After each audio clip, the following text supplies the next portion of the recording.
I'll request Professor Nyang' Nyong'o, my academic senior, to come and say two things here in 2 minutes, based on the presentation of the 10-point agenda, maybe on devolution and compensation of victims. 2 minutes for Professor Peter Anyang' Nyong'o. A round of applause.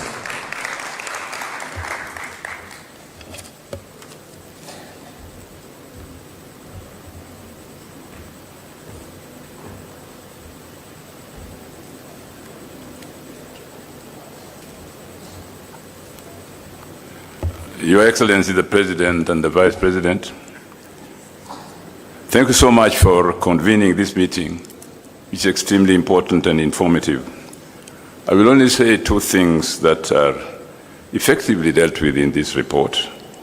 That is devolution and compensation of victims. As you know, that the victims will be compensated.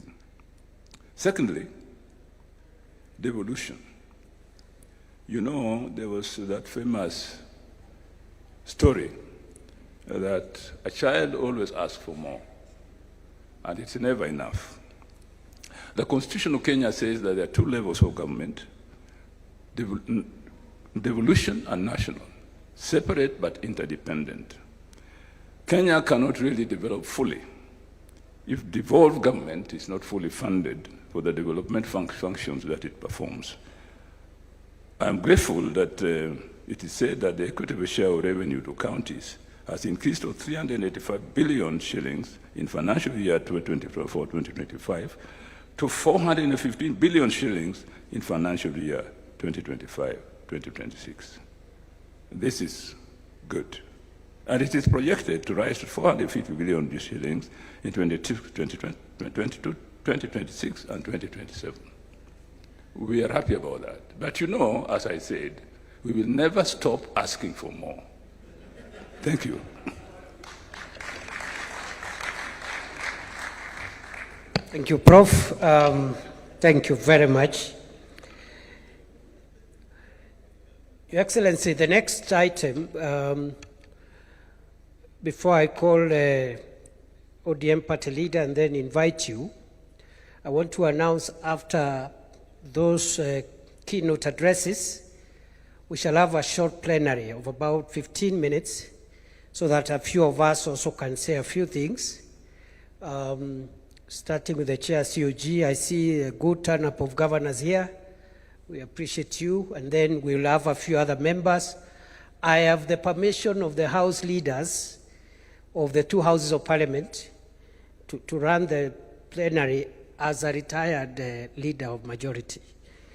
Because of time, they have asked me to manage so that as many of us as possible can say something. Your Excellency, it's now my honor and privilege to invite our leader, the leader of ODM, the Honorable Senator OBURU ODINGA, Daktari, youth leader. Na kwa sababu anatafuta power, na mimi ni fireman, leo ni fire power.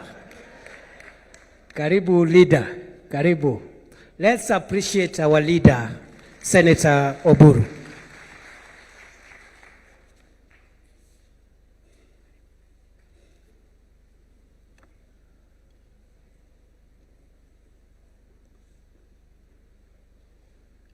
Your Excellency, the President of the Republic of Kenya and Commander of the Armed Forces, Dr. William Samoei Ruto,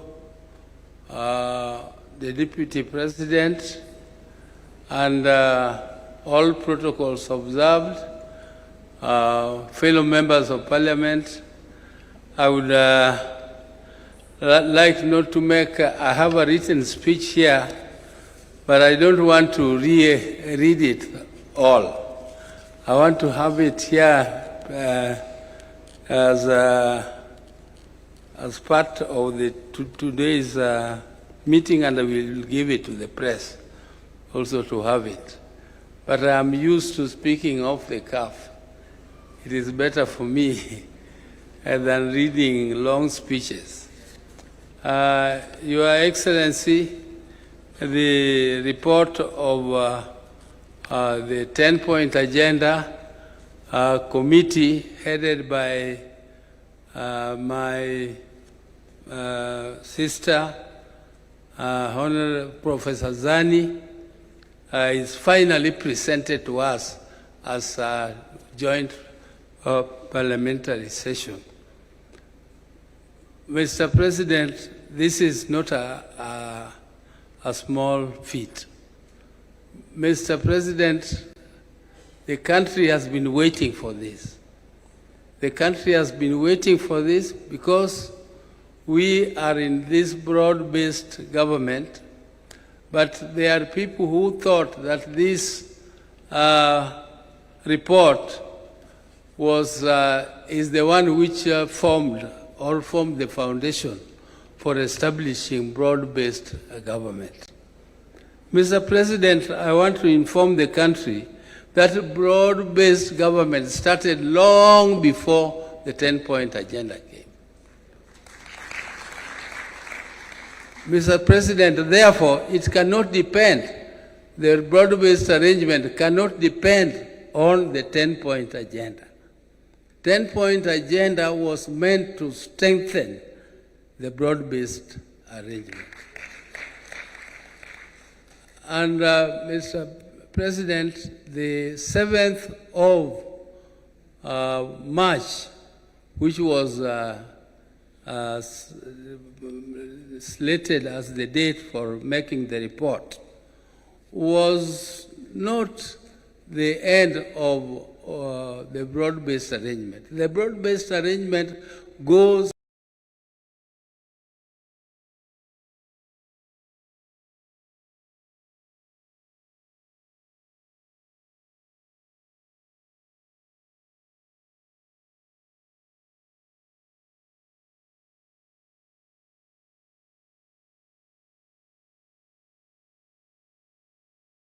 up to 2027.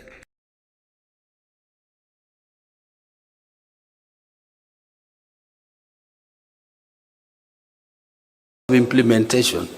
As you can see, the 10-point agenda which we have been taken through is something which cannot end. It is something which will continue from today. It will continue into 2027, and it will go on because it is life. Most of these things which are contained here are actually concerning the livelihoods, the daily livelihoods of Kenyans. And we want to improve our society so that there will be no victimization of a victim, or we shall not have victims of police brutality. And our police are supposed to improve, and we want to improve them because they are our sons and sisters. We don't want them to go to jail for killing people. They should not kill people. They should be trained to help our people to fulfill constitutional requirements. If our constitution allows demonstrations, let them be allowed to demonstrate, but demonstrate according to the law. Not demonstrate, you just wake up and you say, I want to go and demonstrate because it is my constitutional right. Yes, it is your constitutional right, but the law states how you should do it. The law guides. We must be a law-abiding society. And by abiding by that, what we are saying is that those who violate the law, those who violate the Constitution should be punished. They should be punished. But we really don't want to trap our people that you employ them in police and then tomorrow you have not trained them well and you jail them. That is not the intention of the Constitution. We want our police to be professional, but for now we are going to compensate those who lost their lives. Compensation of life is not something which you can do. You cannot replace a life. You cannot compensate it. There is no cost to it. It is just to give some to give some pole to the people who lost their loved ones. And if pole for those who were injured in those demonstrations. It is not to compensate. It is, even though we call it compensation, but you cannot compensate life. So those who thought that, who were saying that there is nothing absolutely which has been done on the 10-point agenda, shame on them. Shame on them, because you can see there is a lot which has been done and there is a lot which is still remaining to be done. I am very, very impressed, particularly by the agenda of infrastructure. The infrastructure is the game changer, and that is the game changer for the whole world. If you go to these countries, we are saying we want to go to Canaan through Singapore. That Singapore used exactly the same methods we are using, including the infrastructure fund, including this infrastructure fund which the president signed into law yesterday. And it is infrastructure, infrastructure, infrastructure. That's what we said as a party, as ODM. If we continue to implement these infrastructural projects, the major ones like the SGR, through Kericho to Kisii, Kisumu, and up to Malaba and Busia, which is a big game changer. This big road, which is connecting us with Uganda from Rironi, is a big game changer. And I was so impressed by the report about Northeastern. Northeastern Kenya is regarded to be an arid and semi-arid land. But there is a lot of wealth there. The country concentrated on what was called the high potential areas.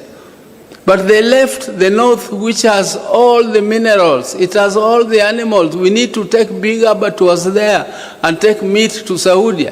A small country like Botswana has become very rich just because of exporting meat. Why? And we have ignored that area. Instead of opening it up, it is left as a security area. I mean, why should it be? And yet there is a lot of water. The dams, you heard this report of how many dams, the many dams which are to be built. There is one which is going particularly to our area there. It's called Soin Dam. Once the Soin Dam is done, it is going to produce electricity, it is going to be used for irrigation, it is going to be used for controlling floods which occur every year, and we regard it as emergency. It is emergency. How can something which occurs every year be regarded as an emergency? How is it an emergency? And you know it will come.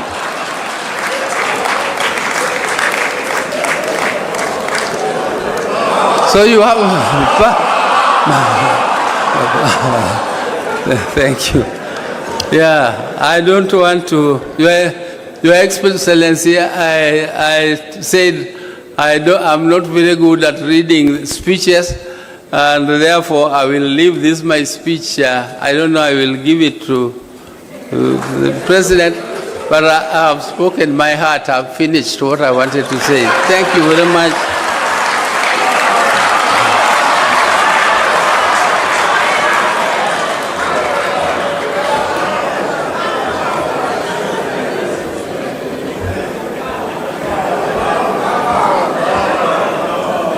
The power, see power. The power, see power. Let me now invite, as Mzee sits down, allow me to announce the following.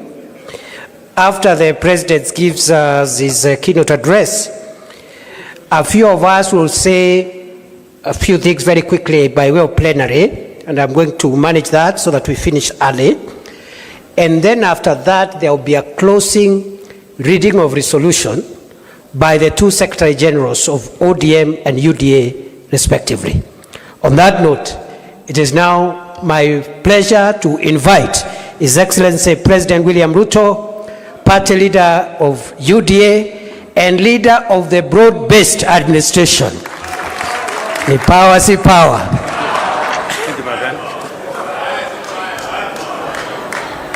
Aya, asanteni sana, tafadhali tuketi. Thank you very much. Mr. Deputy President, our leader, the party leader of ODM, OBURU, ODINGA, governors present, senators present, members of parliament, both from Kenya and from Yala. I have a written statement, just like Daktari OBURU. Allow me to read half of it, and then I will speak the rest. It is good to be back here at the Kenyatta International Conference Center, the birthplace of the Memorandum of Understanding between Kenya Kwanza UDA and ODM. Exactly 1 year and 3 days ago, my brother, the late Right Honorable Raila Odinga, and I agreed to work together in the national interest for the benefit of our country. Although our brother Raila is no longer with us physically, his wisdom, foresight, and enduring commitment to the nation continues to guide our shared journey ahead. The values we stood for, dialogue, unity, and the pursuit of justice and progress for all Kenyans, remains firmly alive. I am encouraged that the ODM party, now under the leadership of Dr. OBURU Oginga, remains steadfast in upholding the principles Raila Odinga stood for. Together, we honor Raila's legacy through our continued commitment to the ideals he championed for the unity and advancement of our country. Our coming together 1 year ago was guided by one overriding objective: to stabilize our country and to address long-standing socio-economic and political challenges. For too long, our politics had been consumed and trapped by division, tribal competition, and regional rivalry instead of focusing on the real issues affecting the lives of all Kenyans equally. Together, we resolved to change that. Today's joint parliamentary group meeting between the two parties is therefore significant, not only because it reflects the spirit of that agreement, but also because of the responsibility we carry as leaders to deliver on commitments made to the people of Kenya. We had planned to mark the first anniversary of the signing of the MoU on the 7th of March by assessing the progress made in implementing the agreed agenda. However, as you all know, in the days leading up to that date, our nation suffered a tragic loss. We lost a distinguished member of parliament, the late Honorable Johanna Ngeno of Emuru Adigir, who was a committed member of this parliamentary group and a dedicated servant of the people. Were it not for the fatal helicopter crash, the Honorable Ngeno would have been seated here with us today. May his soul rest in peace. Ladies and gentlemen, the MoU between UDA and ODM was built around a 10-point agenda, drawing largely from the recommendations of the National Dialogue Committee, or commonly known as NATCO. These agenda items address critical national issues, including electoral reforms, the cost of living, governance, and economic stability. Following the signing of the MoU, we immediately began implementing the agreed programs. I am pleased with the report that has been presented here today by the Oversight Committee. highlighting the progress made across the 10 agenda items during the past year. The progress we have made is evident across several areas. Our country today enjoys greater stability, and the partnership has created an environment in which government programs can proceed without unnecessary political disruption. Opportunities for our young people are expanding, with government programs now reaching hundreds of thousands of young people across the nation. Through initiatives in housing, health, agriculture, education, the digital and creative economy, as well as the labor mobility programs, we are deliberately expanding new avenues for employment. Allow me, ladies and gentlemen, to paraphrase, because I have been particularly meticulous in trying to find out where we are in the process of implementing the 10-point agenda. And just for the record, the 10-point agenda was not imposed on us. The 10-point agenda was our commitment, voluntary commitment between our parties in respect to the people of Kenya. There are some people who want to appoint themselves supervisors, as if we met the commitment to them. We did not make the commitment to them. We met the commitment to the people of Kenya. And our responsibility and reporting is to the people of Kenya. And let me say the following. We did this, and we set the standard very high ourselves, because we believe that is what we should do for the people of Kenya. Not because anybody forced us, not because anybody imposed it on us, but it is because it is our commitment that Kenyans deserve a higher standard of leadership and delivery. I know the matters of NADCO has been spoken very ably by the presenters of the report. We all agree that one of the most pertinent issues in NADCO was the issue of electoral reforms, and especially the appointment of commissioners to the IEBC. You remember very well that that was a very big debate. Today, we have gone through the process. The court processes have been dispensed with, and today we have a functioning Independent Electoral and Boundaries Commission. It has already conducted several by-elections, and as a show of confidence in this broad-based administration, all the parliamentary elections that have been held have been won by broad-based.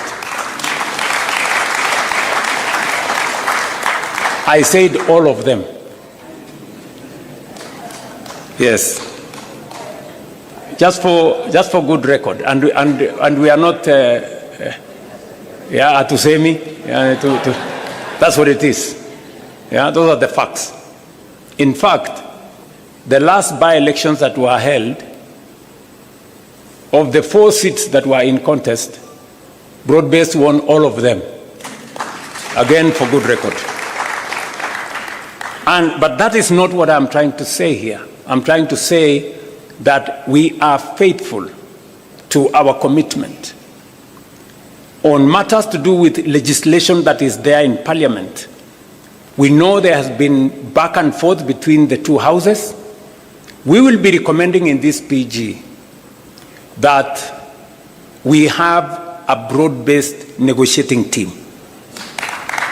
One that is going to sit with both houses of Parliament, comprising membership from both houses of Parliament. Because if broad-based decides, Parliament will decide. Is that true? Yes. Because we have the numbers to drive it through both houses of Parliament. So I want us to raise the standard a bit so that we establish a broad-based negotiating committee or mediation committee to assist us on all the items that have been presented for legislation in Parliament by NADCO. One has already been dispensed with. The matter of NGCDF. The courts have given direction, and therefore the legislation that had been presented to Parliament is now what the lawyers called functors of issue. I mean, it's been dispensed with. So we now need to pick on what the directions court has given to do the rest of the funds. Let me speak specifically to some 6 or 7 critical issues that I have distilled from the report that was presented to us, especially on those 6 or 7 issues. Number one is inclusivity, and especially the matter of cost of living. The people of Kenya have spoken with clarity on how they want our country to be much more inclusive, and for us to be able to have a society that leaves nobody behind. We have done 5 issues on this subject of inclusivity and cost of living. Number one, we now have a policy on the marginalized in Kenya. We have provided bursaries for their children. We have provided many other interventions that will assist minorities, people who are perceived to be marginalized, for them to be brought into the bracket and so that they are not left behind. We have deliberately dealt on matters that finally dictate cost of living. And there are 4 matters that dictate cost of living. Cost of food, cost of fuel, because it influences our transport, the cost Kenyans pay for healthcare, and the cost Kenyans pay for their children to go to school. We have addressed all the 5 issues. Number one, on food inflation, on matters to do with food, we have transformed our agricultural sector. We can confidently stand here and say we did, over the last year or 2 years, we have produced more maize, we have produced more tea, more coffee, more sugarcane, and the whole productivity space has risen. It is the reason why today the prices of unga are different from where they were in 2022. We have made a commitment to that. Number 2, we have managed our economy well. That is why fuel inflation has come down. Cost of fuel was 218 at some point per liter. It has come down by almost 30%. And it is because we have taken deliberate steps to stabilize our currency and to make sure that we don't pay more for fuel because our currency is not behaving. We have done the 3rd thing on matters to do with school fees. You all remember we have undertaken education reform. We've raised the budget for education from 500 billion. This financial year, it was 702 billion. The budget that we're going to read in July is 765 billion. Why are we raising resources on matters education? Because we are putting more money in making sure that every child goes to school. We have not only hired more teachers, because if government does not pay for those teachers, boards of governors pay for them, which means parents pay for them. We've hired more teachers to lift up the burden on parents from paying board of governors teachers. Number 2, we have reduced fees for our university and TVET institutions by between 10 and 40%.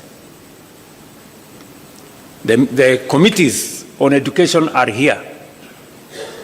We have also, as of this week, reduced the fees for our TVET institutions from 105,000 per year to now a standardized 67,000 per year. You heard the Minister for Education announce that this week.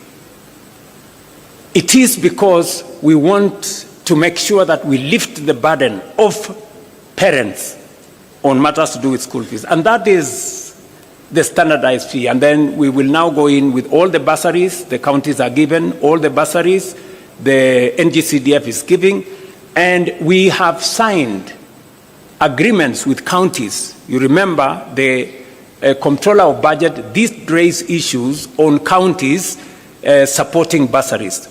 The Ministry of Education has signed with all the counties. Now, county governments can give bursaries to all our children because there are no children for national government or county government. That is a step in making sure that we reduce the burden on parents on matters to do with the education of their children. You all know that also we have lifted a heavy load that would otherwise be borne by Kenyans on matters to do with universal health coverage. Today, as the numbers we have been told here, we are actually closing to 30. I think by next week or the week after, 30 million Kenyans will be on social health insurance. And this week, forget about the propaganda in the headline of the news that we lost, some 50 billion can be lost. You know, people are mad. If we lose 50 billion, it means there will be nothing to pay, no hospital. This week alone, we are paying 16.2 billion shillings, this week alone, for PHC and for SHIF, this week alone. We are paying the highest amounts of money to any hospital that has ever been paid under any other administration or under any other program. That is the reality. That is a fact. So, in terms of cost of living, we are dealing with health to reduce bills paid by citizens. We are dealing with education to reduce bills paid by citizens. We are managing fuel to reduce transport costs.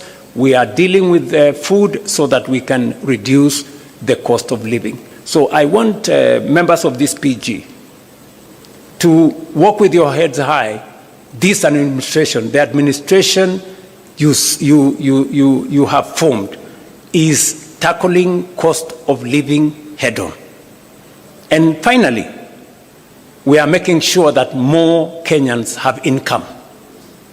Today, I report to this PG, we have 1.8 million Kenyans who are not working in 2022. Today they are working. 1.8 million. 640,000 in our housing program, 540,000 in export of labor, 300,000 in our digital platform. We have close to 820,000 under our Nyota program.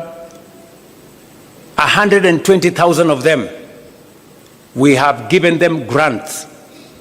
And I have been to those meetings in person. I have met the 120,000 young people myself. Yeah? Many people were trying to give me small lectures. What is the president doing? Going to give out checks to young people. And I told them, this is how I choose to spend my time. You decide about yours. Okay? Because I believe the young people of this country deserve my time. And time spent with those young people, talking to them, is time well spent as far as I'm concerned. And I have asked the Deputy President and the Ministry is concerned to look at opportunities, and we are discussing with our partners to look at opportunities to expand that program. We believe it is a successful program. Many young people have stepped forward, and we believe we can do more and maybe extend that program to close to 2 million young people in Kenya. And in this particular one, we made a deliberate, intentional decision that this is going to be young people between the ages of 18 and 29, because that is where the heaviest load of our young people are. So, cost of living, for those of you who are taking notes, and I suggest you do, because I see some other people, they cannot explain themselves. We've dealt with food inflation. We've dealt with fuel inflation. We have dealt with inflation that comes from Kenyan spending on education. We spend with the transport costs. You don't hear matatus hiking costs because the cost of fuel has gone up. We have dealt with more Kenyans that are working today. That is dealing with cost of living head on. And that is what we are doing together with you guys. Devolution is a principle we committed ourselves. In the 10-point agenda, we said we must be deliberate about devolution, because devolution is the single most important instrument. In fact, it is the heart of the new constitution, making sure that resources and the power to decide on those resources goes to the grassroots. What have we done on devolution ever since we agreed on this 10-point agenda? Number one, we committed that we are going to increase the shareable revenue. Last year, we increased 30 billion from 385 to 415 billion. This year, we are going to increase from 415 billion by another 35 billion to 450 billion. That is the commitment we made to ourselves that we would do. Number two, in the past, disbursements to devolved units would go, and by the way, I'm talking about shareable revenue. I'm not talking about all the resources that go to the counties. Aside from the 415 billion that's going to counties, we have another 70 billion that is going to counties. That is close to half a trillion to the counties. We might be asking a few questions to our governors. Yeah? So next year, definitely, when we do the 450 shareable revenue, we will be going towards 550 billion. We'll have crossed the $500 billion line on resources going to our counties. Number two, and so that before Anyang' Nyong'o tells us we do more, yeah? and we are going to do more. In the past, money meant for devolution, some of it would be carried over to the next year because not all the monies were disbursed. I stand here today. For the last 2 years, we have not carried over a single cent. We have paid all the monies for devolution. At the end of the year, we made sure that we didn't cross over with any. That is going to be the same this year. We will not carry over any resources. We will pay money meant for devolution to devolution. The yearly commitment will be met. Number three, in order to enhance the efficiency of devolution, especially the efficiency of accountability, we made a commitment under the 10-point agenda that we are going to support the county assemblies to be autonomous and independent so that they can carry out their oversight role properly. Parliament, both houses, did agree with us. They brought the bill to me. I signed the bill, and from this June, in the next budget, county assemblies will have their own independent budgets. they will no longer need to make friends with the county governments or to be friends of governors for them to get their resources. They can then, hopefully, we are going to be expecting of the county assemblies to exercise their oversight mandate much more robustly, because now they will not have excuses that in case they are too tough on the governors, they may lack the resources for their county assemblies. That will now be a thing of the past.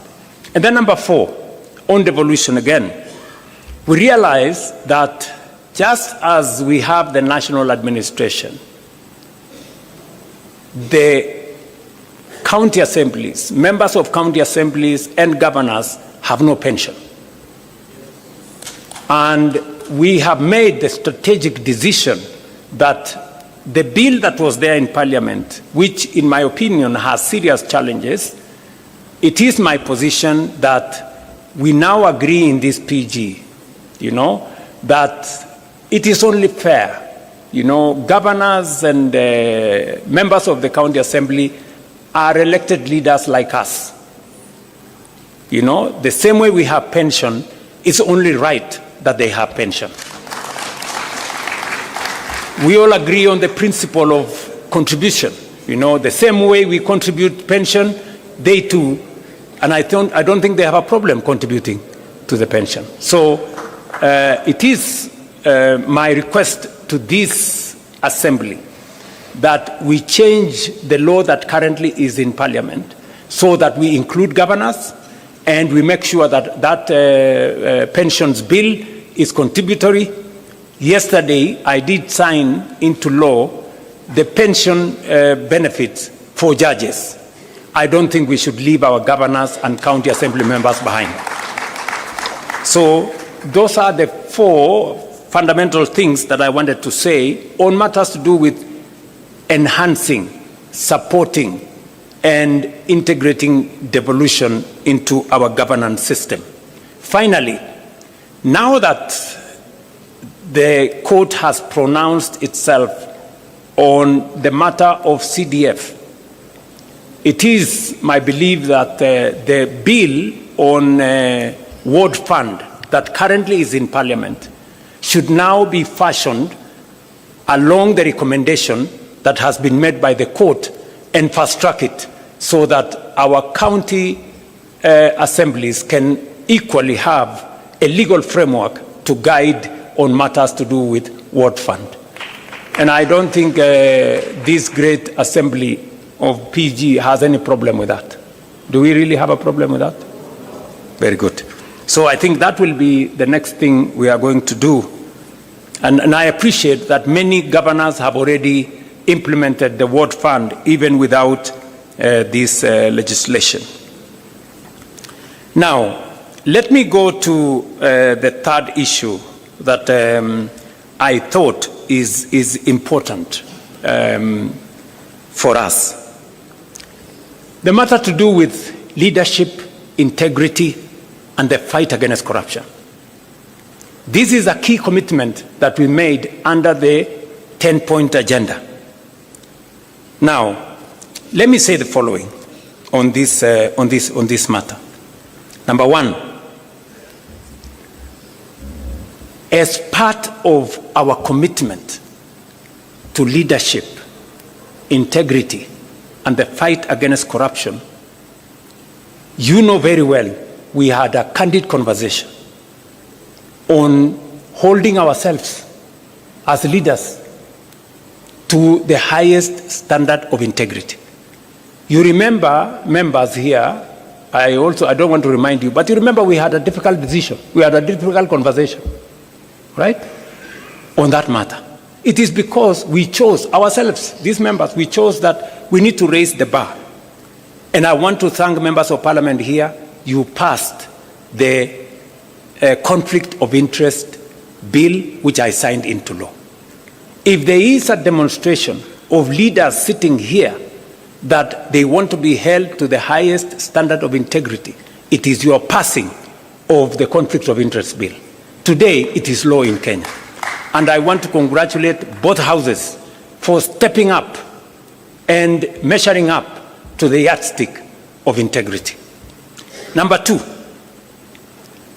we have taken the deliberate decision that to eliminate corruption, to remove inefficiency, we must digitize all government services. Today, from 320 government services in 2022, we have 30,000 government services digitized. That has significantly eliminated bottlenecks. eCitizen today collects more than 1 billion shillings every day. It is a platform that is traceable. It is a platform that's accountable.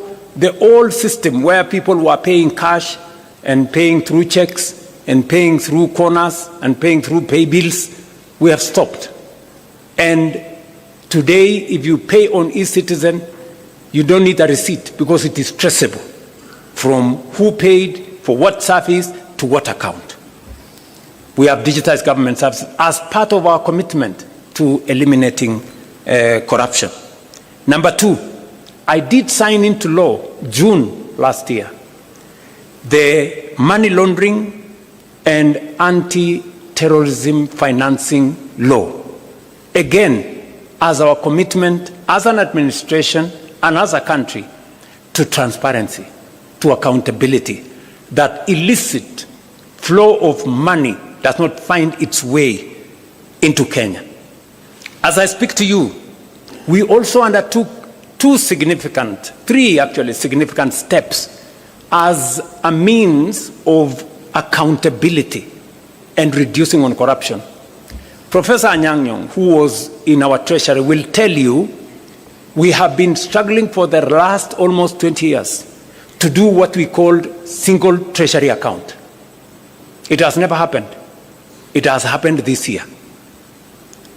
We have been struggling to do what we call zero-based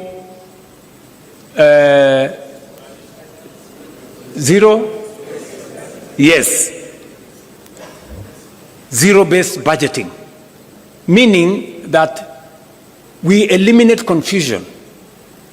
There was an element where people were saying corruption is budgeted. This time round, we are introducing greater accountability on budgeting to make sure that for every budget, every year we bring it to zero. We know what was achieved, what was not achieved, and then we plan again. So those two, and then finally, we are undertaking the e-government procurement. We know it has caused difficulties. It has not been easy. But it has not been easy because those people who are used to manipulating things and tenders and what have really fought this matter. We agreed on EGP like 8 years ago. I think it was 2020. It has been in the books. It has never been implemented. We have implemented it this year. Why? Because we want government procurement to be transparent. We want accountability. And we want to know if you are selling to government, are we getting a fair price? Who is supplying the tender? For how much? And it must be open in a portal where all people involved can follow, so that if I don't get the tender, it means I was not the lowest or I did not meet the qualifications. That is what we are doing in matters to do with integrity and making sure that leadership is held to account. Let me also say that we have enhanced the place of the Kenya Anti-Corruption Commission. They have concluded 143 cases, investigations. They have already obtained in the last 3 years 86 convictions. And because we have always been told convictions is a challenge, we have achieved 86 convictions, and especially we have enhanced their capacity to seize assets. We've already obtained assets of 9.8 billion, which have now come back to government, and we are pursuing assets worth 22 billion, assets that were obtained by corrupt means. And we say those assets must be surrendered to the government of Kenya. On the fourth item that I wanted to speak to is on the matter of debt. In fact, if you look at the 10-point agenda, there was a bullet, standalone, national debt. The national debt has been a very big challenge to Kenya. In fact, debt almost brought our country to its knees. You heard what Professor Kidure said, that in 2022, there were 6 countries that everybody believed in the world they were going to default on their foreign financial obligations. One of them was Kenya. And why was Kenya there? Because we had the highest, the largest Eurobond of $2 billion. And I remember my good friend John Buddy saying, I mean, this debt was there, everybody knew it was coming up, and nobody was doing something about it. You know, we were just waiting. And so the first thing when we came into office, we said we can't. This country cannot default, because many people don't understand the consequences of a country defaulting on its foreign obligations. It just turns your economy into something else. Just look at what happened in one of our neighboring countries. I don't want to mention names. When they defaulted, their currency was devalued by 100%. Just imagine Kenya's currency moving from 120 to 240. Would we have a country left here?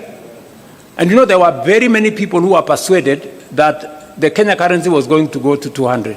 In fact, I remember speaking to one of the bankers, who is no longer my friend, because he was among the people who, you know, imagined, they were already piling up dollars, because they imagined that when it gets to 200, they will make a killing.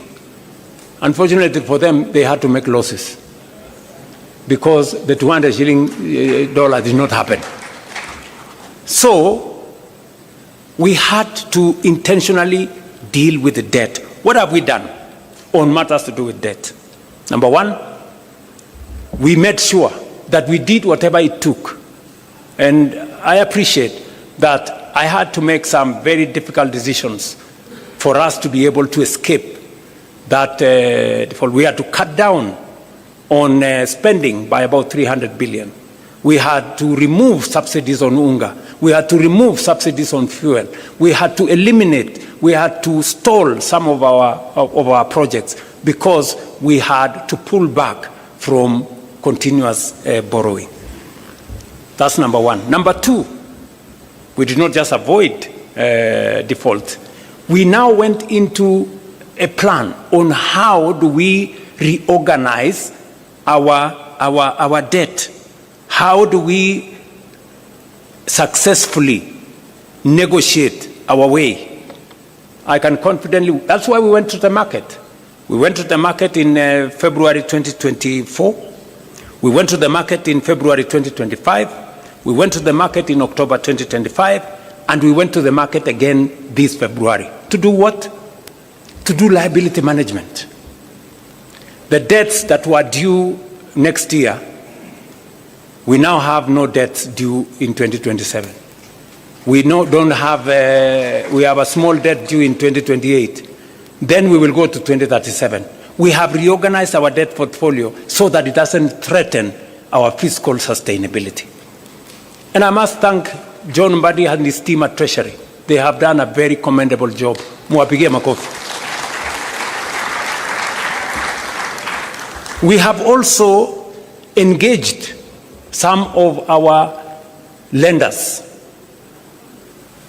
I do not want to mention names. I have had to go and sit with some of the lenders and tell them, guys,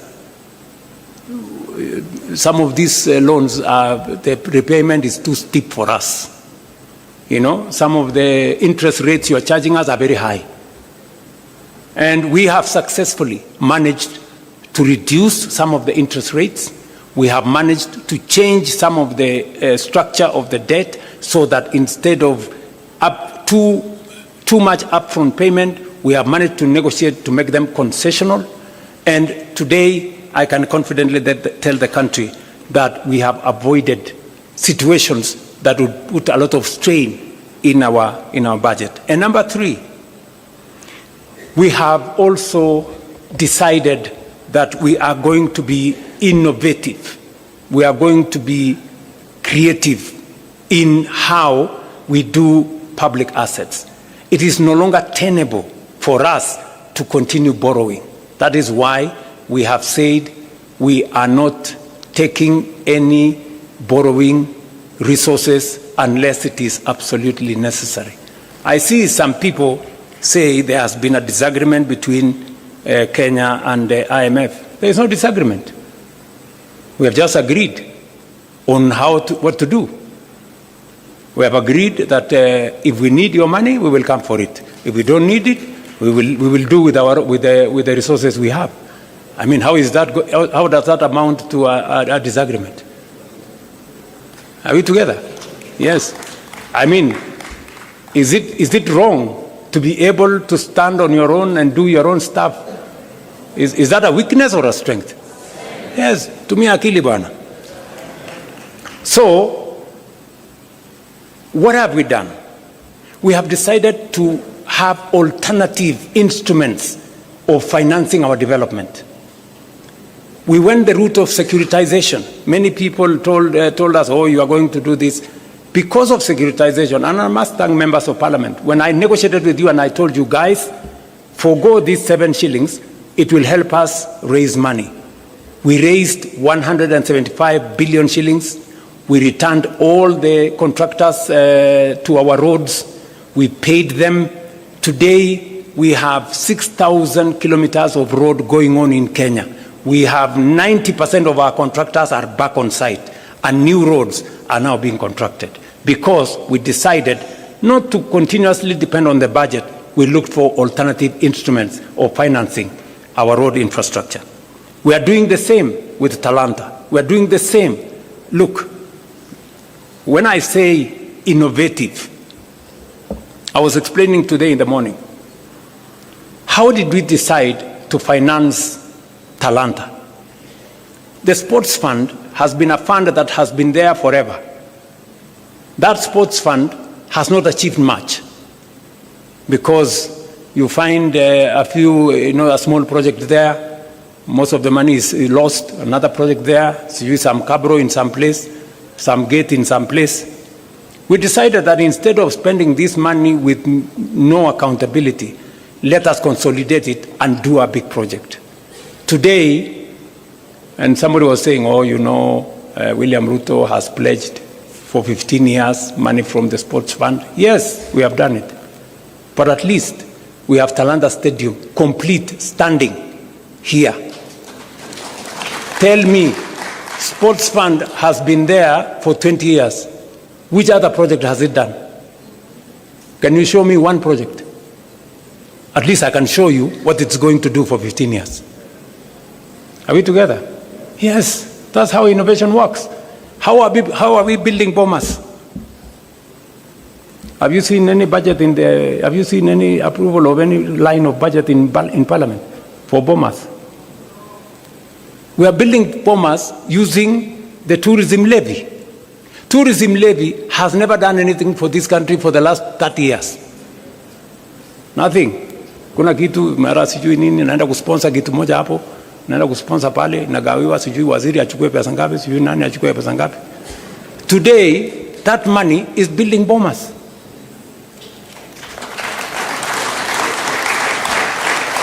Friends, that is how thinking out of the box looks like. Kwani mlikuwa mnafikiri thinking out of the box ni kufanya kitu gani? If we had gone to borrow money to build all this, we would be in trouble, So we have decided to think outside the box. Securitization. We are discussing today proceeds from some of our mature assets. When we discussed about selling a stake in Kenya Pipeline, many people said, oh, you want to sell the family jewel, or you want to sell this. We've done privatization before. We privatized Kenya Airways, we privatized KCB, we privatized Safaricom, we privatized I don't know which company. But today, we cannot account for the proceeds of that privatization. We are doing it differently. And that is why Parliament passed the National Infrastructure Fund. It is not an experiment, as I said yesterday. It is what other countries have done. It's what India has done. It's what the UK has done. It's what Ghana has done. It's what South Africa have done. And that is the way to the future.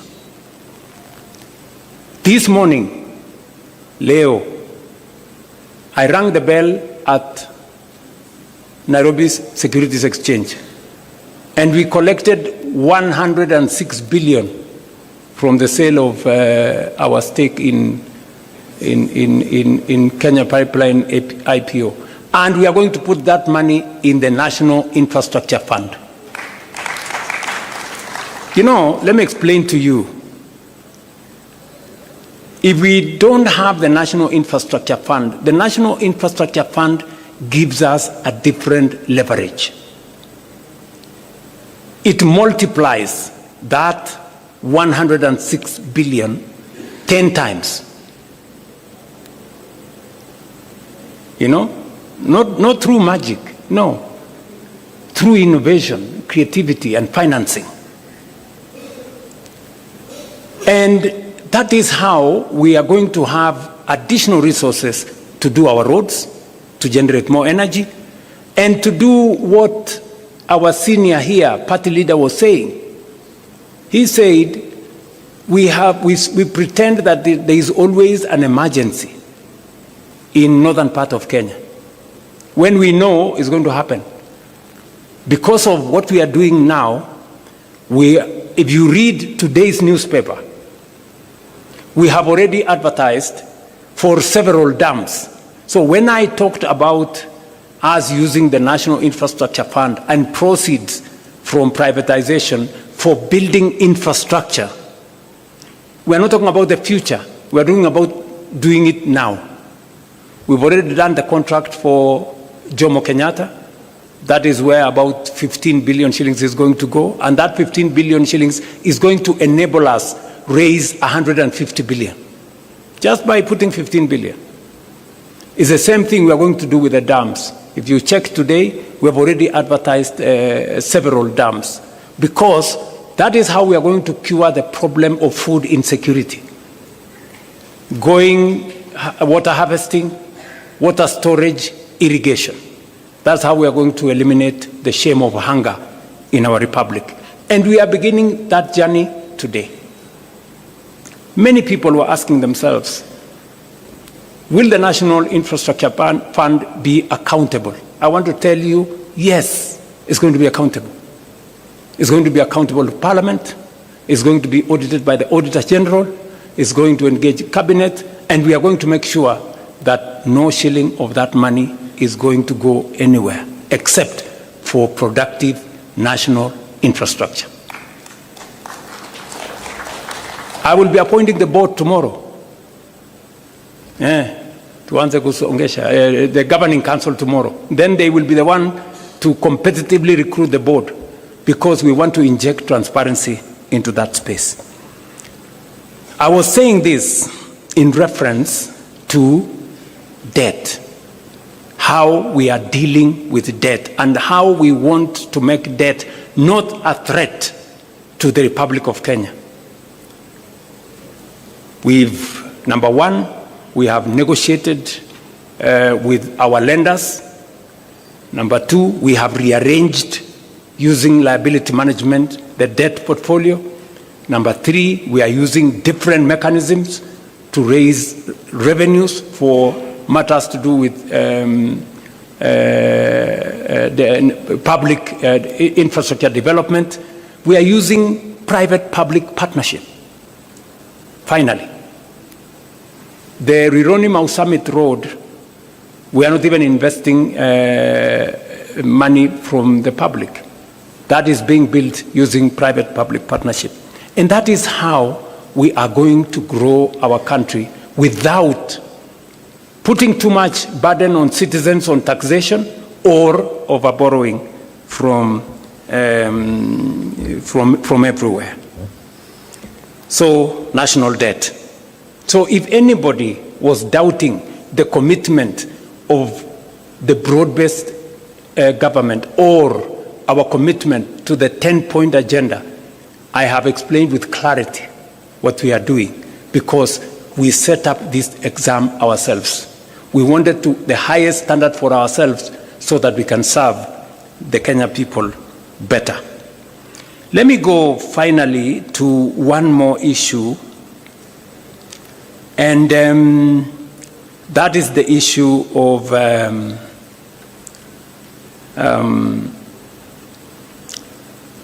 the subject we committed ourselves to, which was peaceful assembly and making sure that the victims of protests are compensated, although we have been told here, and it is correct by the party leader of ODM, that you can never compensate life, but you can do something about it. What have we done?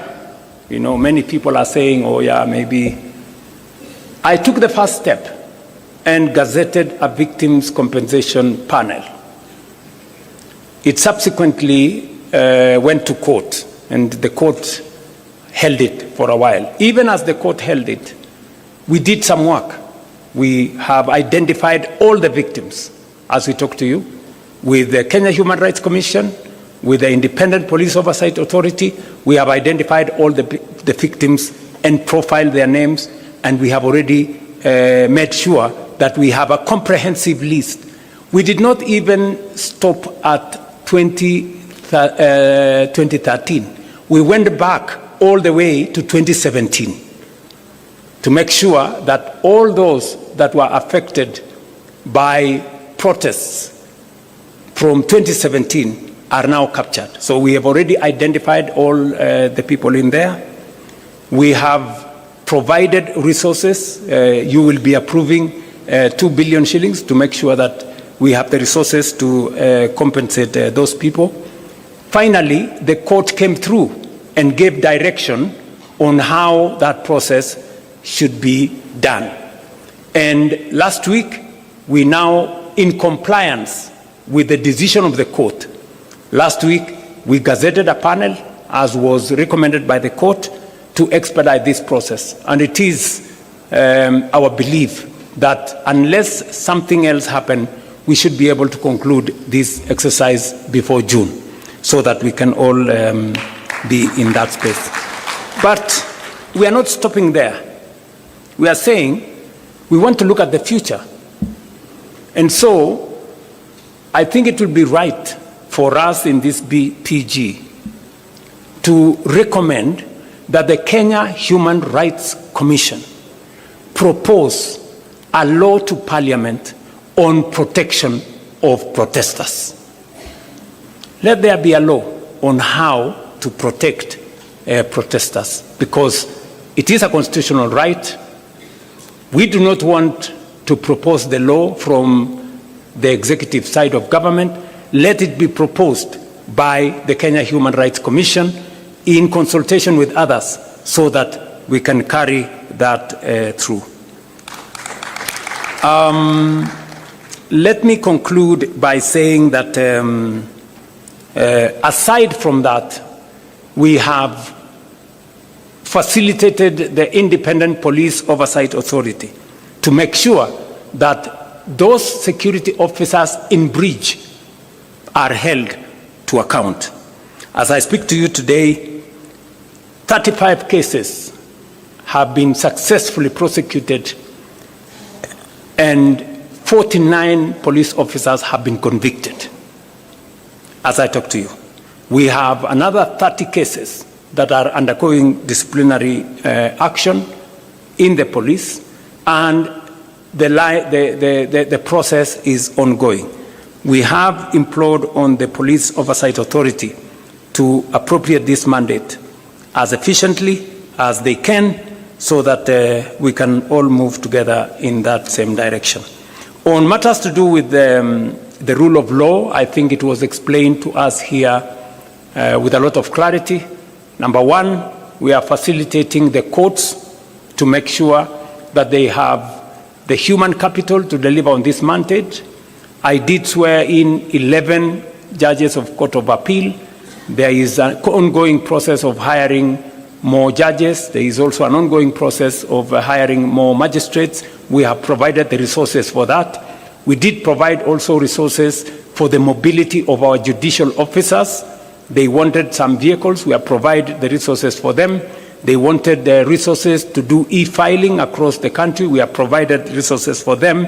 And yesterday, as I said, with the passage of Parliament of the benefits, especially pension benefits bill for judges, yesterday I did sign it into law so that we can give our judicial officers greater capacity and be able to, for them to be able to appropriate and discharge their mandate as is required of them by the Constitution.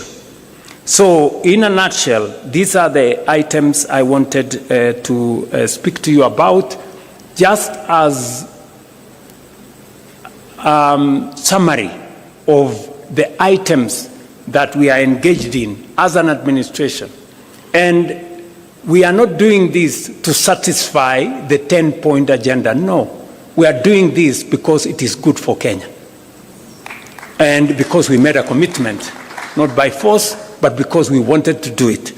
And I am very confident that working with you, we will find the way into the future together. Finally,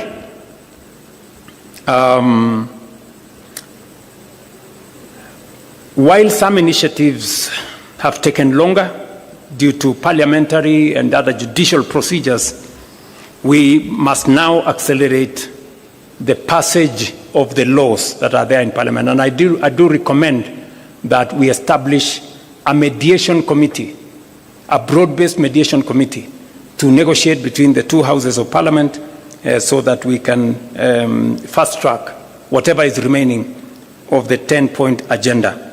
I know the committee, the Oversight Committee, have requested us to extend their term by only 60 days for them to conclude some of the processes they are doing.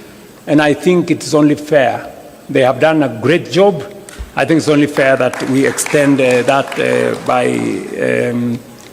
by 60 days. I don't know whether that is agreeable to members here. Will as many as of that opinion say aye? Aye. Will as many of the contrary opinion don't speak? Okay. All right. So I think it is so extended. And finally, I want to secure your concurrence that we ask the leadership of Parliament to establish a mediation, a broad-based mediation committee to negotiate on some of the issues that are outstanding on the NADGO bills that are in Parliament. Do we agree that we establish a broad-based mediation committee? I put a question. Will as many as of that opinion that we establish a broad-based mediation committee say aye? Aye. Will as many as of the contrary opinion shut up? Namaze. Okay, so I think that is that. And finally, I want to request that with where we have reached, I don't know whether this is the right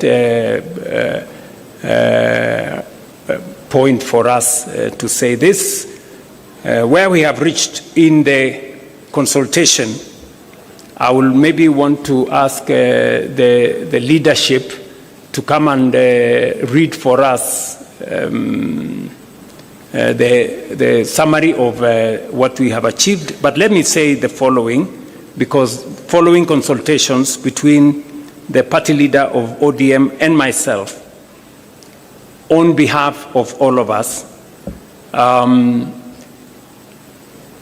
the UDA Management Committee did endorse that we begin consultations between UDA Kenya Kwanza and ODM.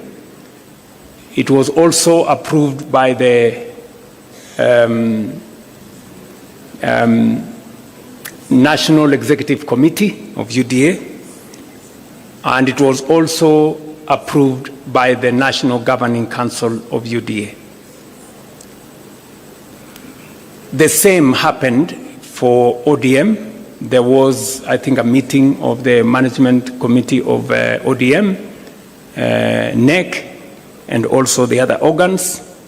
It is my proposal that this PG endorses what was agreed in the organs of ODM and in the organs of UDA as a means of carrying also the decision as endorsed by this joint parliamentary group. I don't know whether that is a good place for me to put a question. I therefore put a question that as many as of the opinion that they agree with the decisions of the organs of ODM and the organs of UDA on the process of engagement between our two formations, as many as of those who agree with the decisions of the organs of the party say aye. Aye. As many as of a contrary opinion say something? Nothing. Okay, they say nothing. The ayes have it. I don't know whether there is another matter. Yes, there is a final matter. Just hold on, Chair. There is a final matter that it is my request and that of the party leader of ODM that as a way of now progressing our consultations in line with the authority given to us by the organs of the party, that this PG endorses the formation of a technical committee to now take the process forward of 4 members from ODM and 4 members from UDA to craft for the party leader of ODM and myself a technical committee to put together how we take this process into the future as recommended by the party organs of the 2 formations. And we want to ask this PG to agree that we form a technical committee of 4 members each from UDA and ODM to take this process forward.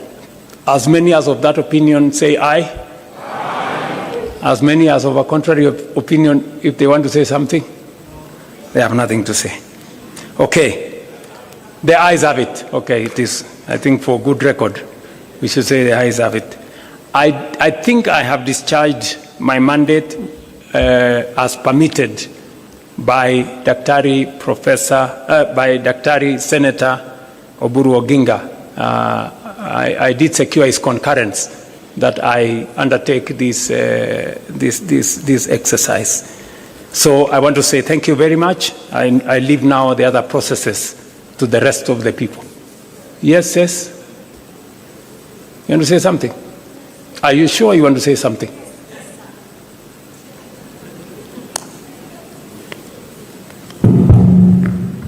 Sir, I'm sorry I have to speak before you come down.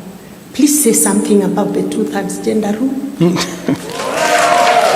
It is silent in this report, even under the recommendations of the ZANI committee. They are silent about the way forward. No, it is not there. It's there. Just mentioned. It is there, can somebody read out the Chair, it is there, says. Your Excellency, please let me read for you. We cannot make such a fatal mistake. You know, Your Excellency. Item number 1, constitutional amendment. Yes. Yeah, but so, you know, sir, you know how critical this matter is. Yes. Your pronouncement means a lot to the women of this country. It is very, very important that this is mentioned right here and now. Let me be specific. Let me be specific. Part of the reason why we believe there is need for a broad-based mediation committee is because the constitutional amendments that have been proposed, including that specific one on 2/3 gender rule, we need as a broad-based to agree on a common position, both in the National Assembly and the Senate. And primarily, that is the reason why we are proposing that mediation committee. And we all agree in this PG that we are in support, at least party leader OBURU ODINGA and myself support 100% the matter of the 2/3 gender rule, and this parliamentary group in its entirety, without any exceptions, support the 2-gender rule. We'll ask 2/3 gender rule. Will as many as of that opinion say aye? Aye. Honestly says, we are all in. Yeah, we are all in. So thank you very much.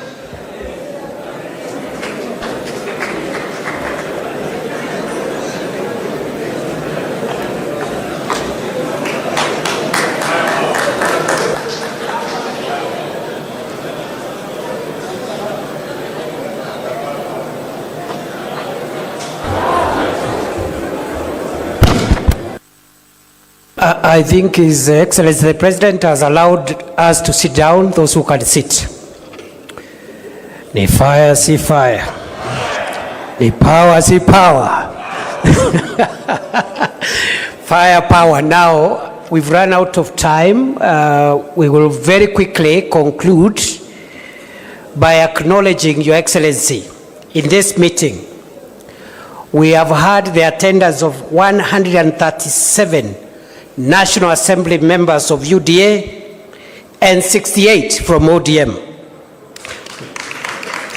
137, from UDA and its affiliates in Kenya Kwanza, and 68 from ODM, total 205. Members of the Senate from Kenya Kwanza, 22, and 38 from ODM, total 60. IALA members 3 from UDA and none from ODM. I don't know where the ODM IALA brigade is. The total numbers, National Assembly 162, and from National Assembly 106 from Senate, total both houses 268. Your Excellency, we also have Excellency governors, maybe those who are still here. I see Waigoro, Sakaja, Mungaro, Ntutu, Governor of Lamu. I see some of them have left, and the Chair of the Council of Governors is also present. Your Excellency, because of time, you have heard very clearly 2 major presentations. 1, our scorecard as broad-based government. 2, our progress on this long-term issue about the 10-point agenda. Our 2 leaders have spoken, UDA, ODM. So really, unless there is something, maybe a comment or 2, we can take them, and after that, I'll invite the House leadership of the 2 houses to come and flank those who will read the resolutions on behalf of the joint PG. And in the next 3-4 minutes, we can be out of here. Yes, Honorable Luoch, quickly. Honorable Luoch. Thank you, Your Excellency. Thank you, the Vice President, the Deputy President. I have only 2 comments to make, one by way of way forward.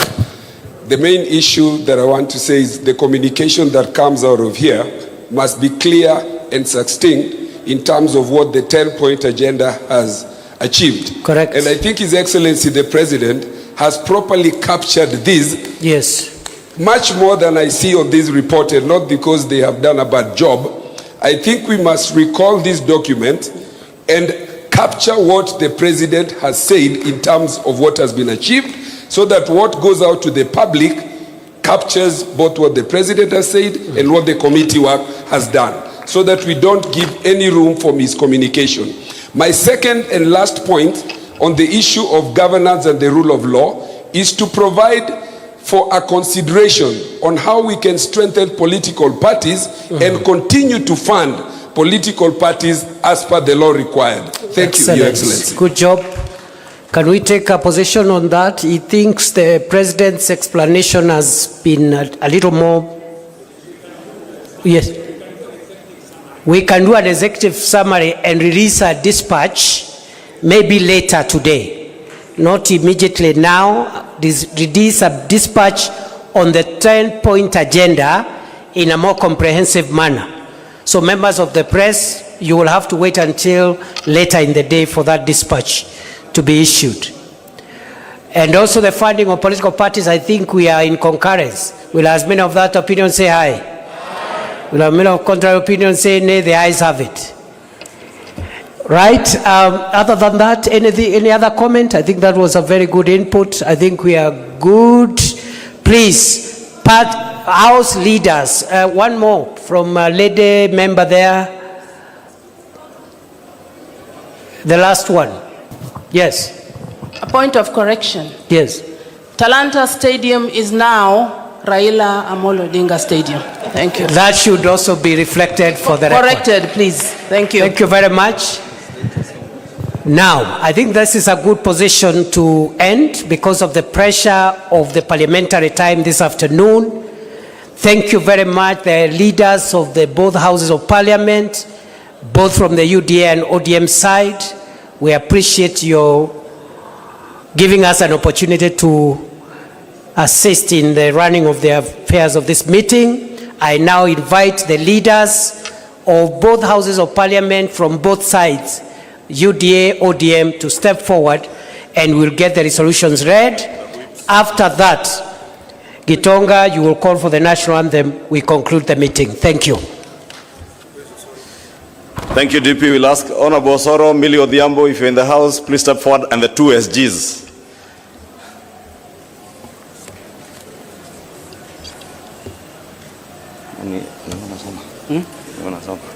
No, you can read page 1, then you can give me the rest. This thing. The resolutions passed.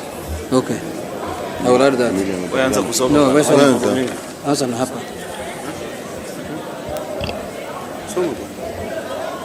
SG. Millie. Can come here.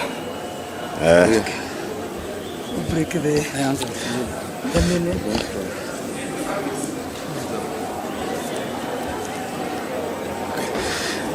Your Excellency, if you allow me to also acknowledge among us those members who are here, we also have our partners and friends from Jubilee Party who are not part of ODM or Kenya Kwanza and are here, and we truly appreciate them for joining us. I'll now proceed to read the communique following the second joint ODM-UDA parliamentary group meeting held at the KICC today in Nairobi. The joint parliamentary group of the United Democratic Alliance, UDA, and the Orange Democratic Movement, ODM, held its second meeting at the Kenyatta International Conference Center, Nairobi, on the 10th of March 2026. The meeting has reviewed progress made in the implementation of the broad-based government agenda over the past year and received a report from the Oversight Committee on the status of the 10-point agenda agreed upon under the Memorandum of Understanding between the two parties. The joint PG noted with satisfaction that approximately 80% of the agreed commitments have been implemented. The meeting reaffirmed that the Memorandum of Understanding between UDA and ODM is anchored on a 10-point agenda drawn largely from the recommendations of the National Dialogue Committee, NADCO, addressing key national priorities, including electoral reforms, the cost of living, governance, economic stability, and institutional reforms. Members have observed that the partnership has contributed significantly to political stability and created an enabling environment for the implementation of programs aimed at expanding economic opportunities, particularly for young people in our country, while strengthening sound economic management. The meeting further noted progress made in stabilizing the economy and addressing the cost of living through measures including reduced inflation, the continuous fertilizer subsidies program that is supporting farmers across the nation, expanded health care and health coverage under the Social Health Authority, strengthened anti-corruption measures, and the revival of the stalled road projects through the securitization of the Road Maintenance Levy Fund. I want to invite Honorable Junet to continue. Oh, okay. The meeting resolved to extend the mandate of the Oversight Committee by 60 days to enable it to finalize outstanding matters arising from the implementation of the agenda. In addition, the joint PG agreed to establish a joint technical committee with each party nominating 4 members and the respective executive directors serving as joint secretaries. The committee will develop the shared policy agenda and priorities of the 2 parties, which will inform the work of a coalition framework to be considered later in the year. So this is the technical committee that will develop the issues and the things that pertain to the public and the 2 parties and lay ground on what issues the negotiation committee will discuss on the issues. The joint parliamentary group reaffirmed its commitment to continued cooperation in the national interest and to advancing reforms aimed at strengthening Kenya's democracy, stabilizing the economy, and improving the livelihoods of the people of Kenya.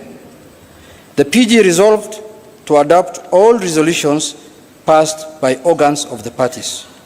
That's the end of our statement, and thank you very much, Your Excellency. In conclusion also, in the spirit of strengthening political parties, I want to bring to the attention of the PG that ODM is owed 12 billion shillings as their money. 12 billion. If we get that one, then we shall be very happy. Thank you. I think, DP, I will invite you back to help us close the meeting and request members of the House Business Committee in both houses, please, immediately after this meeting, Honorable TJ, let us proceed straight into the meeting for the House Business Committee. Thank you. And with that, I'll request that we all be upstanding for the national anthem, which is our joint prayer as we come to the conclusion of this session. So let's all be upstanding for the national anthem. The anthem.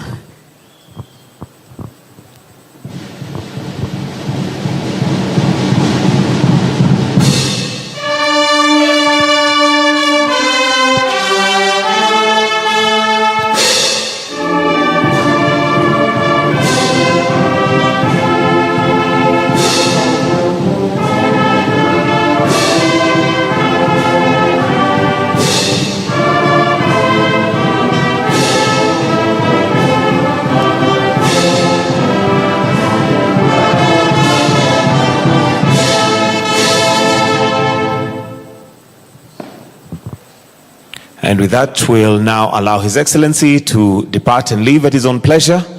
Do have yourselves a wonderful afternoon. Thank you, and God bless.